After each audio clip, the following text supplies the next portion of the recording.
It is said that every child is a different kind of flower, which all together make this world a beautiful garden.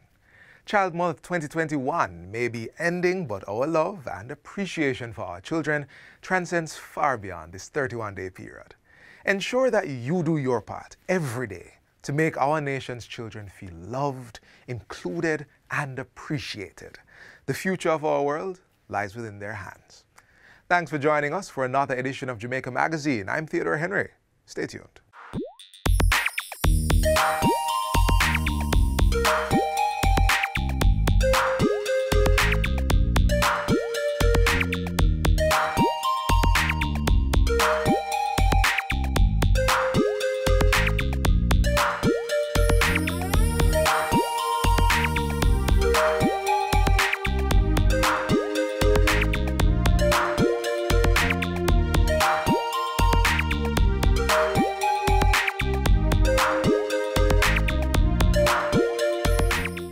This week on Get the Facts, we look at another government-led initiative to make Jamaica the place of choice to live, work, raise families, and, you guessed it, do business.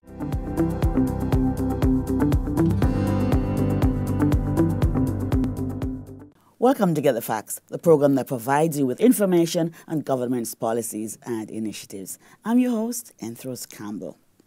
Today we'll be talking about opportunities for training and job creation in the area of coding, especially for young people, and prospects for development in this industry. Our resource person is Colonel Martin Rickman, National Coordinator for the HOPE Program and Board Member, Heart NSTA Trust. Colonel Rickman, so welcome. So good to have you. Welcome to the program. Thank you very much, Andrews, for having me.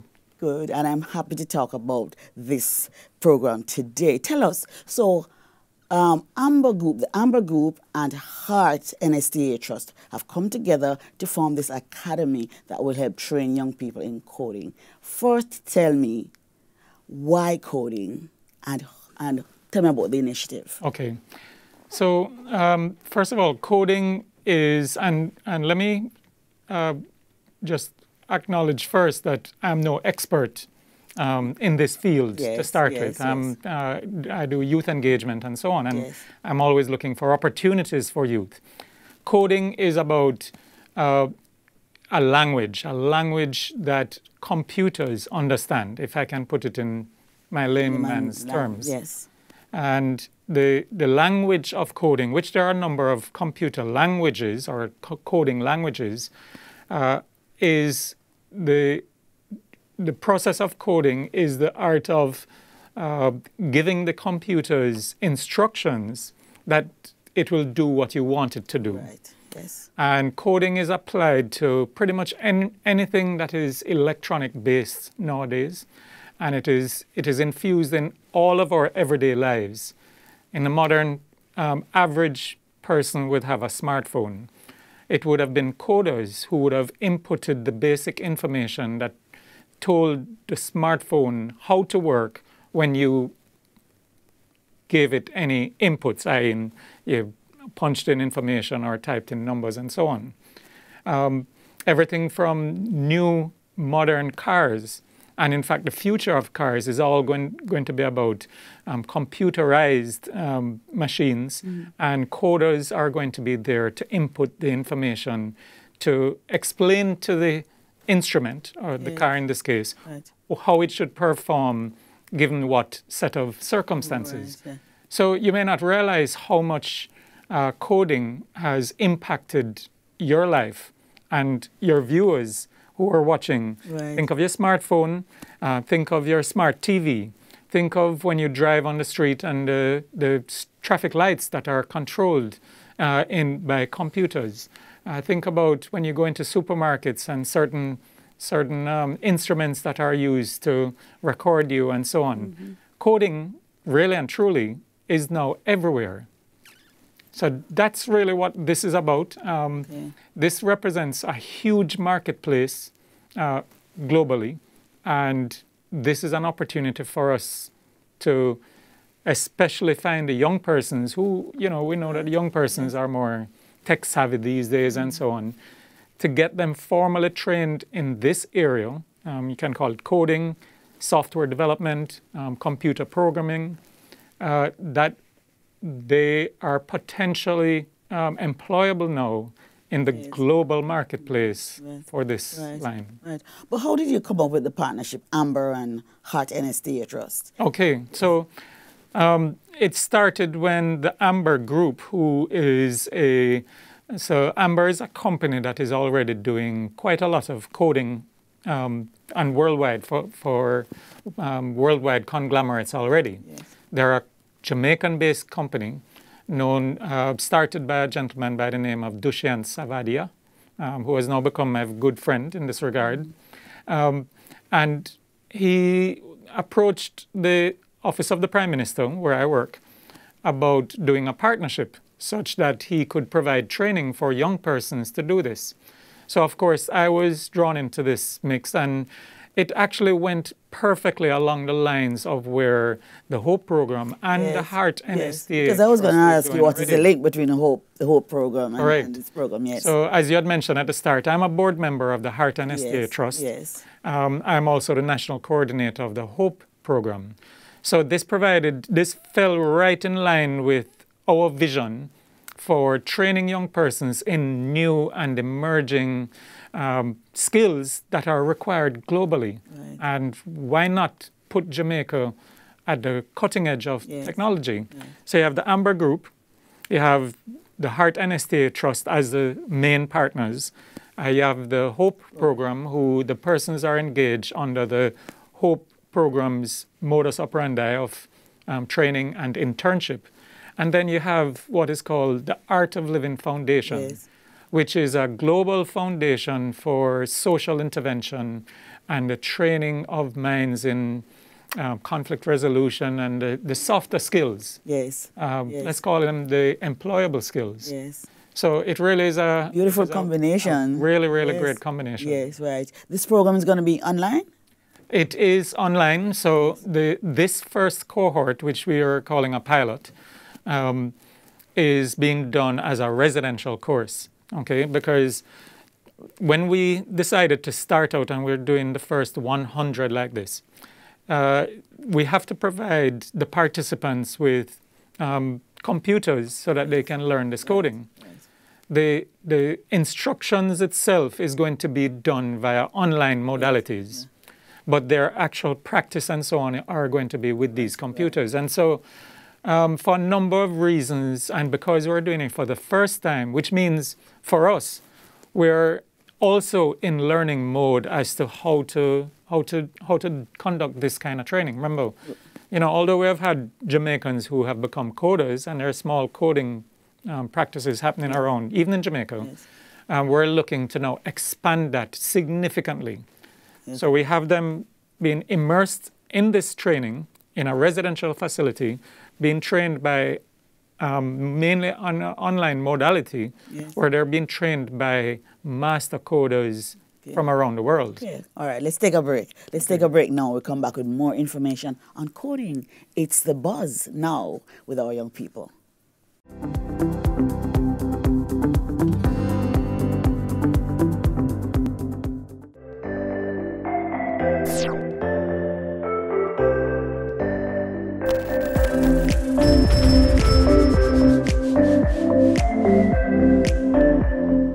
It's absolutely critical that we receive the vaccines. You will see hospitalizations and indeed deaths likely come down.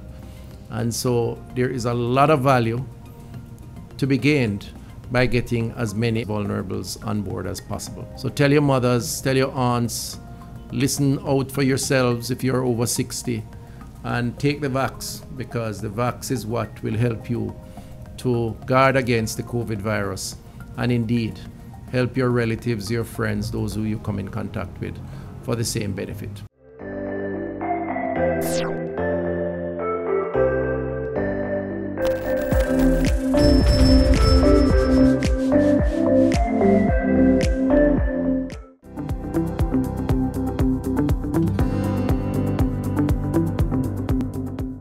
Welcome back to Get the Facts. Thank you so very much for staying with us. Now, we're talking with National Coordinator for the HOPE Program and Board Member of Heart NSTA Trust, Colonel Martin Rickman, about coding. So tell us, how many persons do you intend to train? Okay, so in this pilot that we have just started, I think I mentioned before that we're starting with a cohort of 100, yes. Broken into 2 cohorts of 50 each. Yes. The overall intent, however, is to train, I want to say, upwards of, well, thousands of persons over the next 5 years. Excellent. We have set, and I know it's a very ambitious target anyway, of 20,000 young persons to be trained in coding over the next 5 years. Yes, yes. How do people get in the program? Okay, so they can apply to the program through the Heart NSTA Trust. There is an email that has been set up for it, which is amberacademy@heart-nta.org. That is Amber Academy, AMBERACADEMY, at heart-nta.org. Yes. So who are you looking for, though? Do they need any kind of qualification? Who are you looking for?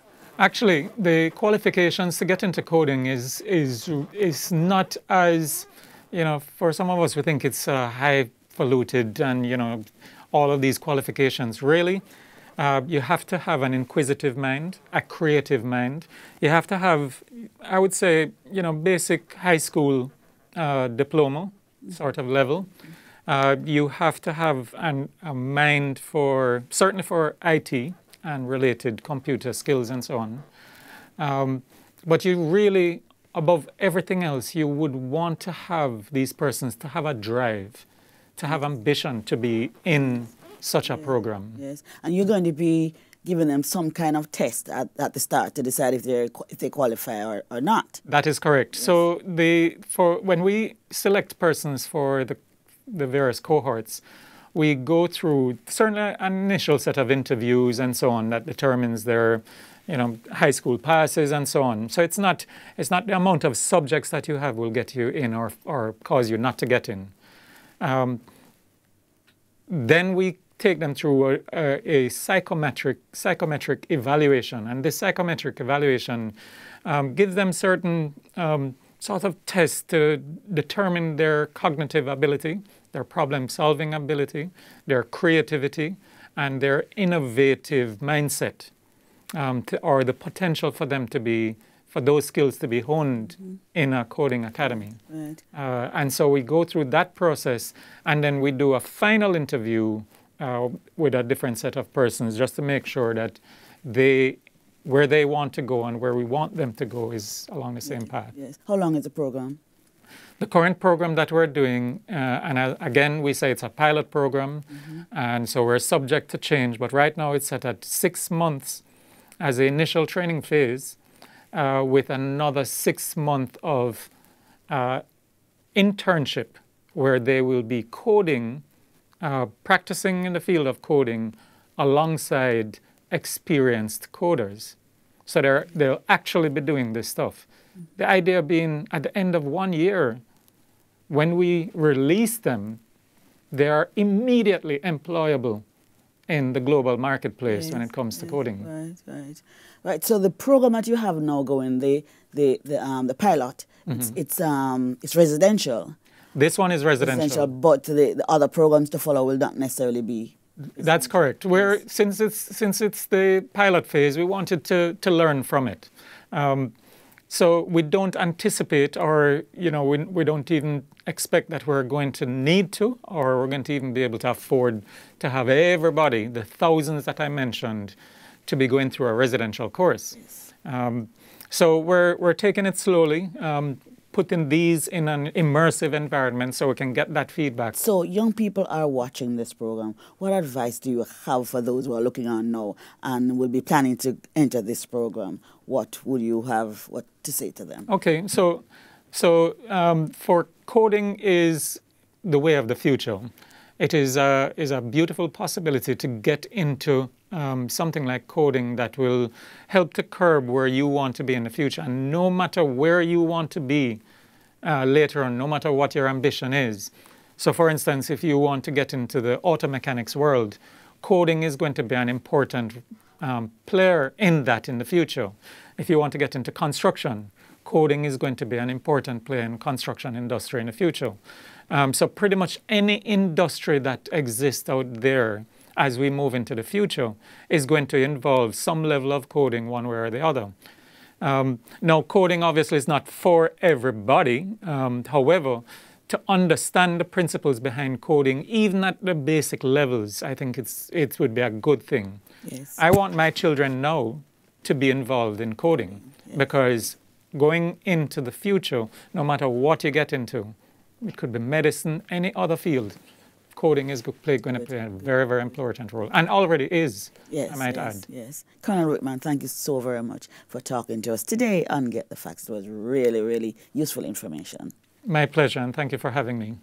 This has been Get the Facts. Our guest was Colonel Martin Rickman, National Coordinator for the HOPE Program and Board Member at Heart NSTA Trust. For more information on Heart NSTA Trust skills training opportunities, contact the Heart NSTA Trust at 876-929-34108 or 888-432-7868 or visit their website at www.heart-nsta.org. Until next time, when Get the Facts brings you more useful information.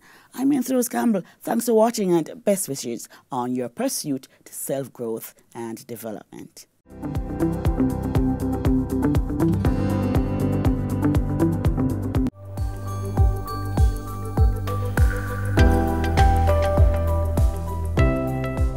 As children, sometimes doubt can be the biggest roadblock in our lives. The inability to trust that we are enough and that we have the power within to achieve greatness can prevent us from becoming all that we can be. Each day, we have to push past fear and doubt and reach for the stars. In the words of St. Jerome, good, better, best. Never let it rest till your good is better and your better is best. The Jamaica Council for Persons with Disabilities, JCPD, works hard to ensure persons in the disability community are safeguarded and included in all aspects of life here in Jamaica. Watch this next feature to find out more about one of its initiatives.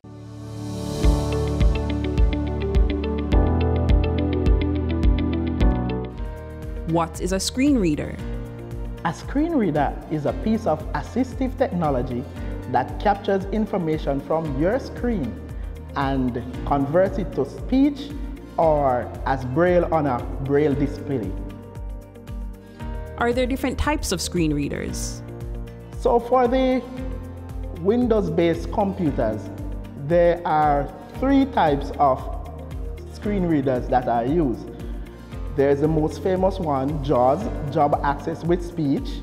There is NVDA, that means non-visual desktop access, and there is Narrator that is built into Windows. So for this demonstration, I'll be using JAWS. And if JAWS is already installed on your system, all you need to do is go to your desktop, press J for JAWS, and press Enter, and it will announce that it has been loaded. Right. So I'll be also using Microsoft Word to demonstrate how we type and how the screen reader works with us when we're typing. So I am now going to go ahead and type something, and you will hear the screen reader reading what I type, letter for letter. H, I, space F, Y, space F, A, F, E, space I, S, space spelling error, A, F, I, O, N. Right? And if I want to hear what I type, I use the arrow keys on the keyboard, and it will tell me what I type. Hi, my name is Damien. Hi, my name is Damien. And that was what I typed. So this is how the screen reader works, along with Microsoft Word and any other program that we use on the computer.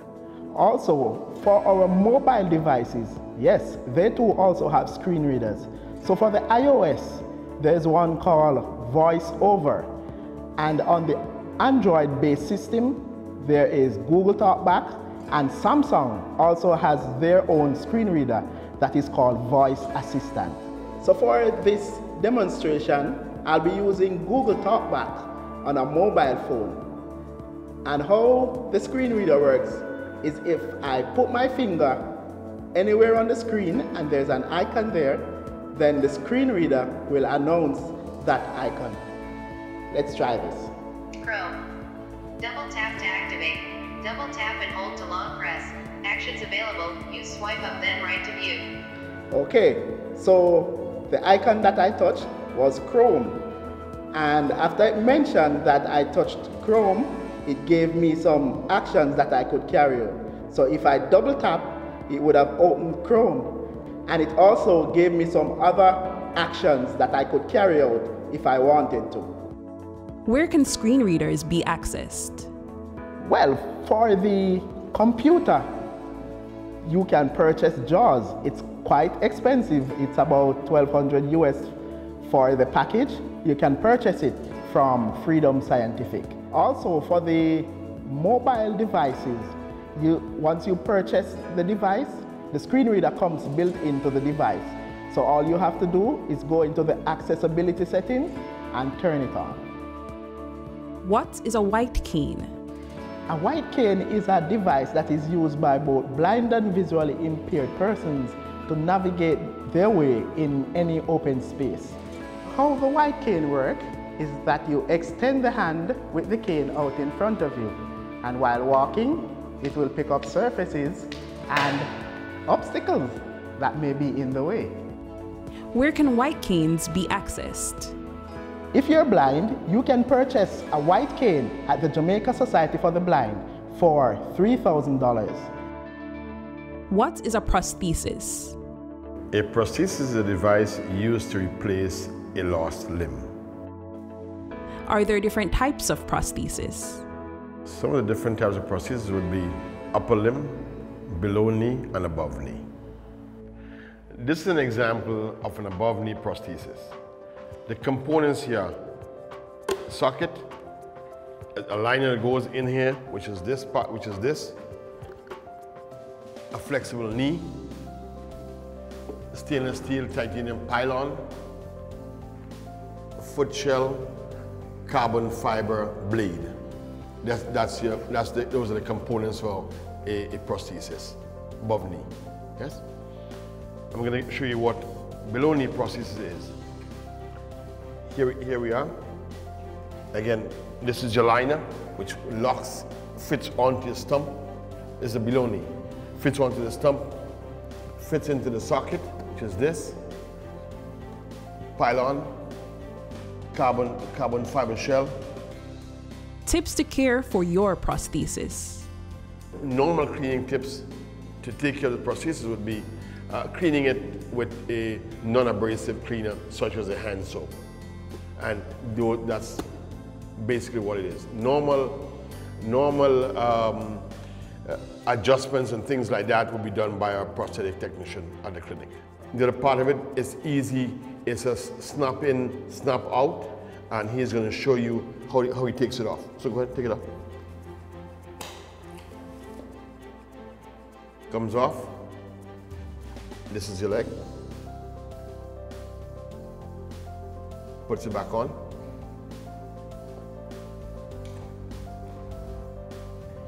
Locks into place. It's good to go. Where can I get more information or help? More information can be had at the Surgery's Prosthetic Clinic at the Sir John Golding Rehab Center, Mona, Kingston. A production of the Jamaica Council for Persons with Disabilities, a department of the Ministry of Labor and Social Security.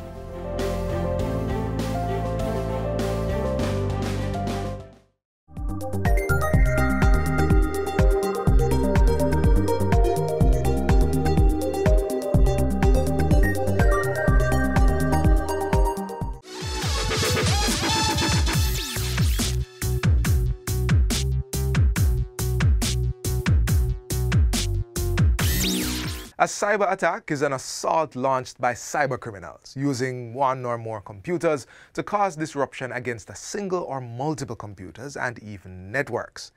Here's what you need to do to protect yourself from these attacks. Firstly, Use strong passwords to secure your information. Stop using passwords with your name and date of birth. Stop using passwords saying password 123, yes.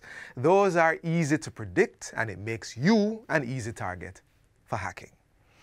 Secondly, regularly update your devices. Now, this is necessary to ensure that they are up to date and protected with the latest security patches from the manufacturer.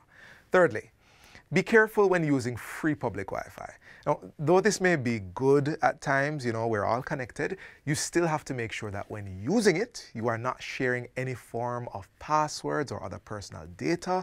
So the kind of websites you visit, like your banking website, you probably shouldn't do it on free Wi-Fi. Fourth, avoid accessing unsecured sites. These are the ones without the little padlock in the search bar. Very often those warnings are for a reason. Heed them. Fifth, use antivirus software. Now, these actually work to secure your devices from viruses. What you don't see, they do. Take action to keep yourself and others safe by making cybersecurity a priority, while we continue to make Jamaica the place of choice to live, work, raise families, and do business cyber safe.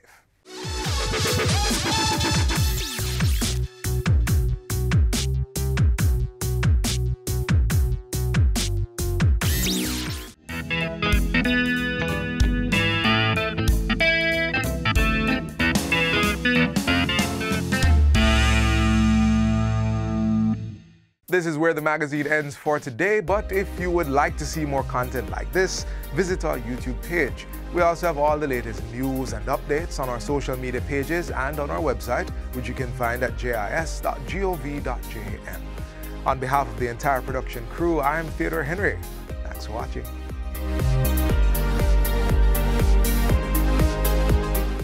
This has been a production of the Jamaica Information Service, the voice of Jamaica.